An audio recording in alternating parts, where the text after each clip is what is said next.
દરેક મહિલાઓ માટે અનામત સીટો રાખવામાં આવે. આપણા દેશની નારી શક્તિ આગળ વધે, ખૂબ જ આગળ વધે, રાજકારણમાં આવે, પોલિટિક્સમાં આવે અને આ દેશનો સુકાન પણ ચલાવે. તો આવી રીતે આપણે બધાએ ક્યાં પણ હવે પાછળ ન રહી જઈએ. આજનો જે યુગ છે એના સાથે આપણે કદમથી કદમ મિલાવીએ. આપણે બધાએ સાથે મળીને આ જે નારી શક્તિ છે, જે સરકારે આપણને તક આપી છે આગળ વધવા માટે, એ આપણે તકને ઝીલી લઈએ અને દરેક ક્ષેત્રમાં આપણું ચોક્કસ આગવું સ્થાન હોવું જોઈએ. આપણે જ્યાં પણ હોઈએ, જે વિષયમાં હોઈએ, જ્યાં પણ હોઈએ, તો ત્યાં આપણે આગળ વધવાના પ્રયત્નો કરીએ કે આપણે જે દિશામાં ગયા છીએ એમાં આપણે ખૂબ આગળ વધીએ. કારણ કે જીવનમાં ક્યાં પણ આગળ વધવું ને એના માટે આપણા જીવનમાં સંકલ્પ કરવો જરૂરી. સંકલ્પ એટલા માટે કરીએ કે સંકલ્પ કરીએ ને અને પછી એના ઉપર આપણે આગળ વધીએ તો ચોક્કસ આપણે આગળ વધી શકીએ.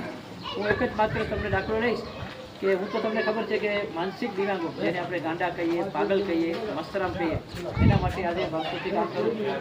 પણ જીવનમાં એક સંકલ્પ લીધો હતો કે મને કરવું છે તો આના માટે કરવું છે, અને એના માટે આપણે રાત દિવસ નહીં કર્યા તો આજે આ આશ્રમ તમે જોઈ શકો છો. આપણે સરસ મજાનો આશ્રમ બનાવી શક્યા છીએ. હું અહીં જ્યારે ભુજની અંદર આવ્યો 45 વર્ષ પહેલાં, ત્યારે ભીડ ગેટથી જ્યારે મારા ઘરે જાઉં ને રાતના, ત્યારે 10 પૈસાના ગાંઠિયા ખવડાવું. 2 પાગલ ભીડના નાકામાં રહેતા, એને દરરોજ 10 પૈસાના પડીકો ગાંઠિયા આવે. તે જવા ઘણા બધા મારા વડીલો છે, બહેનોને ખ્યાલ હશે. 10 પૈસાના ઘણા ગાંઠિયા આવે, પેટ ભરાઈ જાય. એટલે એને ગાંઠિયા ખવડાવીને ઘરે જાઉં.